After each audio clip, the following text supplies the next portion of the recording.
I know you guys are friends in real life. How does a conversation around fried chicken come up?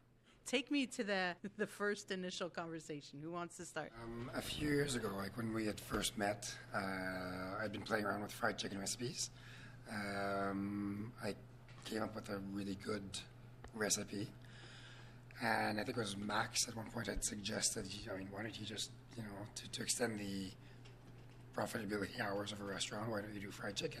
I started doing some tests with my initial recipe, and it took too long to reheat and get, it wouldn't have been feasible.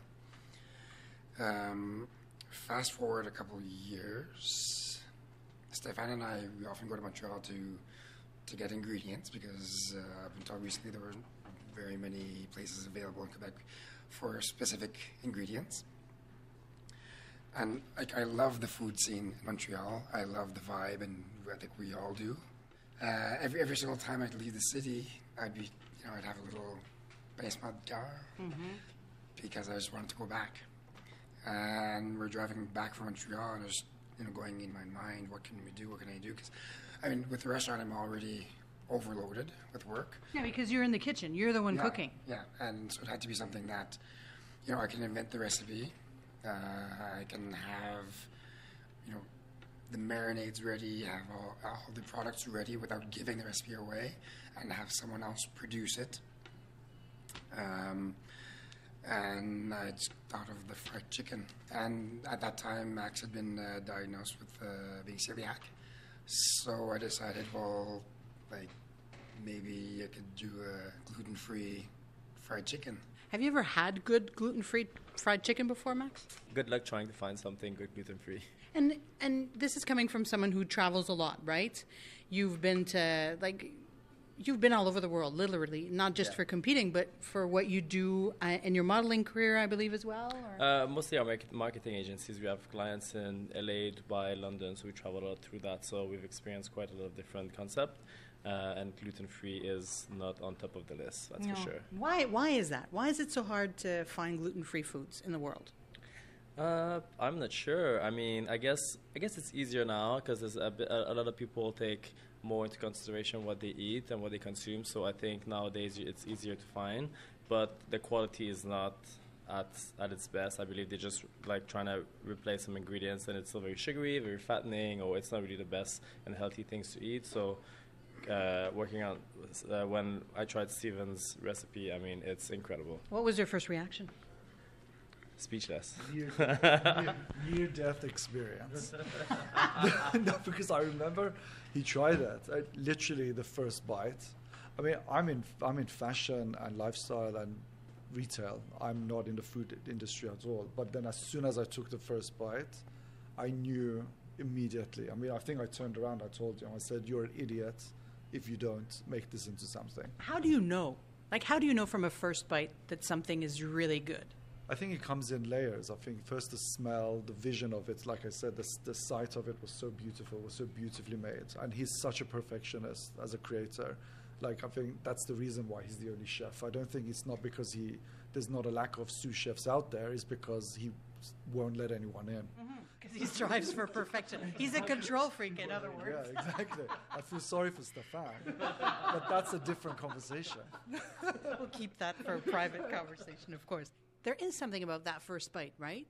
When you're creating that recipe, you think about your friend Max, where you want to give him the opportunity to enjoy fried chicken, right? How does that come about? Do you literally go to those reflexes of frying in the Chinese perspective? I'm thinking rice flour, I'm thinking tapioca flour. These are all ingredients that are part of your culture.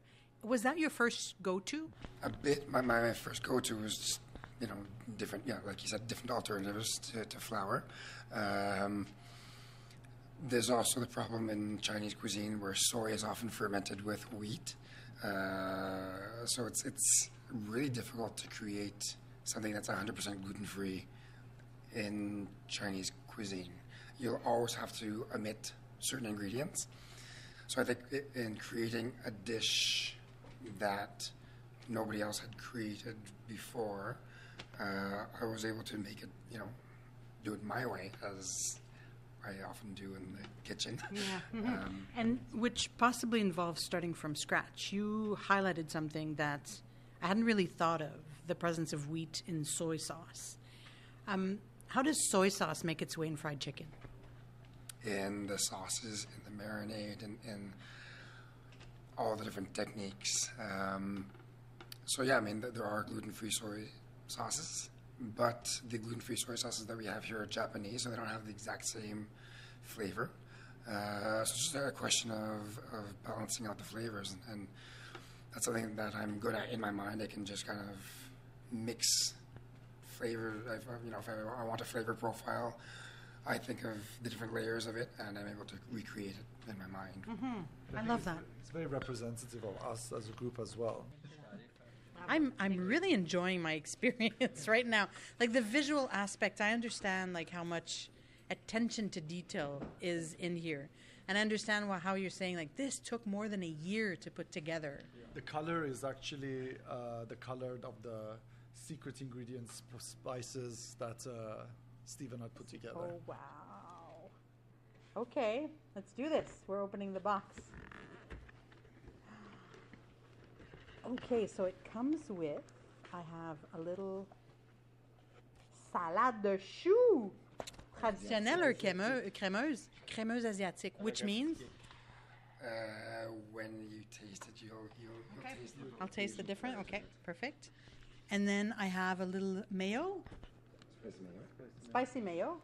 Okay. And then A gluten-free honey spicy sauce. gluten-free honey spicy sauce. Okay. That will be an option as well. Okay. And then the beautiful chicken right there. Let me get in there. With fries. Cheers. Oh, yes. Cheers. Absolument. Okay, let's eat this using thighs. It's crunchy. Wow, okay. So this, okay, I'm going to try the sauce. It's a beautiful canvas. It really is a beautiful canvas. So right away, for a texture freak like me, you can tell that there's like, the chicken has been soaking in a lot. Like there's that brine is very flavorful, but not too much. It's not overpowering. Someone who could eat it without a sauce like this would really enjoy it. And I feel as though there are some spices in the frying, in the batter. Yeah. Very subtle though. Knowing you, I expected a little bit more perfume, but you didn't want to go there. Is that what I understand? You don't want to be able to get sick of eating it either. You don't want the same flavor for too long a time. That can go with different dipping sauces. I'm somebody who loves sauces. So true. And I'm a sauce freak, so I really appreciate that. Beautiful, beautiful canvas. Very thoughtful. So the dipping sauce, I dip here. Like there's umami in the chicken. Like my brain wants to go back. That vinegar in there. Like I haven't tasted it yet, and I can smell it. I feel like I'm going to really like this. I'm like watching a movie. Oh my God. Okay. This is very, very, it's, you know what? And I think you highlighted that really well, Babak. It's not overpowering. It's tasty, but there's nothing that's going to like hit me in my mouth. Yeah. What's this sauce? What's this first sauce? This is the soy honey ginger spicy sauce. Soy honey ginger spicy sauce. Okay. And gluten-free. Yeah, Gluten-free. gluten-free. Come on, c'est But ça là. everything has to be gluten. Cheers. I've always had like a dream of something global, something really, really big. For the past 10 years, I've been trying to think of, something that we can bring that's franchisable, something that that we can make big. Yeah. And that would also be something that Quebec City would be proud of. You're traveling elsewhere and you see a Wong fried chicken and no, that's from my city. That's from Quebec City. It's from Quebec. To follow on what Steven's saying is that it's just fried chicken, but the whole universe of PFW that WFC we're doing. In the future, we're going to be doing a bistro. We're going to be launching a fashion line, like sweatshirts, baseball caps, all around fried chicken. So it's going to be, it's like the taglines are quite funny, to say the least. But so we have T-shirts coming up, polos, hats, socks. Like we've got an entire kind of. But how do you explain that? That food and fashion is so linked, is so part of our mainstream culture now. Absolutely. I mean, I think it's just these days. It's like the days of fast fashion, fast, disposable income, and fast food is kind of coming to it. People want to be parts of a universe. They want to be parts of a small collective, and I think that's where fashion comes in. It's not just going to have a T-shirt with a chicken on it. You want to be part of the fun universe. And I don't remember a time where the four of us, we've been friends for 4 years. I don't think we've argued once as a group of friends. It's always fun. We're always laughing. Even when we launched the product last week at a CrossFit Games, there were 300 people there. We had our stand there. It was the first time we're ever putting the food out there. And if there was a time we were going to break, it would have been then. But it was just fun, laughter, the entire time. Even dealing with that. I was telling him before, I'm like, this shouldn't be this easy. We should have a mental breakdown. But we got there, super fun. But I think everyone comes, their passions is that, like Stephane, for example, he's a very calm, cool, collective. If I'm a nervous wreck. So if something's breaking down, he's like, grab Babak, calm down. It's fine. It's okay. He's used to dealing with chaos. He's used to the pressure and chaos of, running a restaurant, which is pretty much the best training camp anyone can have, right? So is this a secret to a successful collaboration, a friendship, and, bringing people who just want to have fun through this business adventure, ultimately? If you forgive me, I think it's friendship, but I think it's to understand each other's strength and don't interfere. Let people's strengths do their strength. We all have individual strengths that do not ever cross into each other's spheres, but we still all ask for each other's opinions and stuff. If he creates something, he will still say, Max, can you try it? If Stephane has an idea, he goes, guys, what do you think of this? If I'm not going to design something, I'm going to say, guys, which one do you like better, this or this? It's understanding each other's strength, but giving each other space to be in each other's strength at the same time. We all come from domains where we need other people to lift us up.